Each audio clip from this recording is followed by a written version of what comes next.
Did you ever go to jail, or have you ever been in things like that before? Yeah, it started off like probably after 24, maybe 23. I was probably about 23, 24. My dad died. And it was just, I gave no, like my dad was, he was the man. And it was really hard. Like, so it took a big effect on me. And then I had in my life that just like was really bad influence on me. She didn't give a fuck. So yeah, I started going to jail. I went to jail a couple times actually. First time was like for robbery charge, and So tell us about that situation. How did you get into that situation of the robbery? yeah, I was in. My dad died. I ended up getting this truck. And he had a GMC '79 stick shift V8. That motherfucker was dope. So I wasn't really like thinking. I was living at these apartments where it was booming. Those were the good days. Like yeah, but I just fell in with the wrong crowd, and actually the foods were like just younger than me, and I was older, and I shouldn't have been doing shit. But we were hitting licks. Shout out to my nigga Cheto. Miss you, bro. If you ever see this in your life, you were the dog, my boy. Yeah, but we were doing stupid shit, just getting out of control. I had my dad's truck. I didn't want to work. I refused it, and it was one day we got pulled over and we went into jail and yeah, they ran our names and shit. They couldn't get my charger, and then they had nothing on my. They had like 2 letters out of my license plate, so they couldn't hold me down. They eventually let me out, and the people I was with in the jail with them, they let them out because they didn't have no charges on us. So that was the first time, and then the next time we went in, it was my boy decided. Well, I ended up moving off of F Street out east, and man, my boy decided he was gonna hit a lick, and he hit a lick.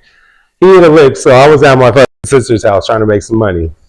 I was done with all the jail bullshit and just got out, and I think I was only out for like a month, and I went to my sister's house to go mow some lawns and shit to make $100. I was broke. I was still like 24, and this motherfucker. Shout out to my nigga. I don't, man. So he hits a lick right across the street. I had no clue. I pull up to the house. He's standing in the front yard with a big TV, PlayStation, hella shit. And I'm like, okay, because man, my nigga was hella cool. Anything he got, he'd always split, smoke me out, all types of shit. So I'm like, cool. We're loading it up in my truck and all that. I had some weed. I was like, hey, food, let's burn it down real quick. And we were there for like 20, 30 minutes, and I forgot who we were hitting up. We were going to go sell it to someone. Uh, Cops, there was hella cops on my street. I'm like, Nick, I didn't know what was going on and all that shit. So we were sitting out there, and that didn't want to come out the house. He was like, no. And I was like, what the you do? Nigga, you good? He was like, fool, I jumped in the window across the street and I was like, and he brought it across, and I was like, well, fuck, who seen you? And he was like, just a little boy, but I don't think he's gonna say nothing. Little boy told all on us and shit, told on that fool. So the cops are at our door, banging, trying to get the fire department to open it up, all that shit. At the end, we ended up turning ourselves in. And that was like, I got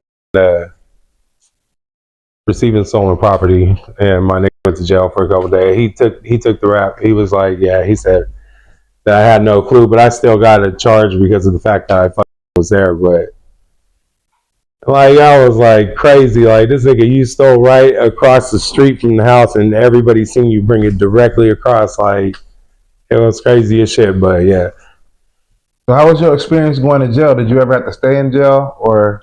Yeah, for the first charge, I was in there for like 3 months. I went in probably like November, got out in February, or it was after his birthday. Tell me about that experience, about being in jail. I was stuck in intake 1 the whole time. That's sucked. Like the food sucked, but yeah. But I went in as a fucking other. I didn't go in as a homeboy or nothing because I know those charges are you get what's it called now, gang enhancements and shit on there. So I didn't want that shit. But yeah, no, that shit sucked. Me and we were stuck in that motherfucking intake one for 6 January. I think I got out in February or something, but that fucking thing sucked. I was like, yeah, that's nothing to do except gamble your food because you're on 23-hour lockdown and shit. And that really sucked because I wanted to get transferred to the pods or something because I heard it was a lot cooler. You had more free time on you, but nah, they weren't with me. So Okay, so you got out of that second situation. What did you do after that? How was your life going after that? still like I was just doing bad still. Not too bad, but I just shut myself off. Once I was still with this bitch that was just no good for me. I ended up leaving her and started bouncing around the other bitch because I had nowhere to really go. My mom and them weren't fucking with me like that. Once I moved out, my dad died.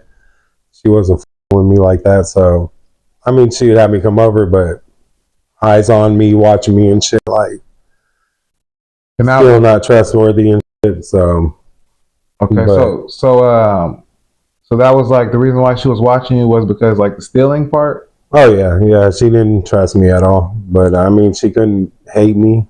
I was still her. I was the last born in the family, the baby. So she still loved me and shit. But yeah, it was hard. It was hard right after. Like yeah,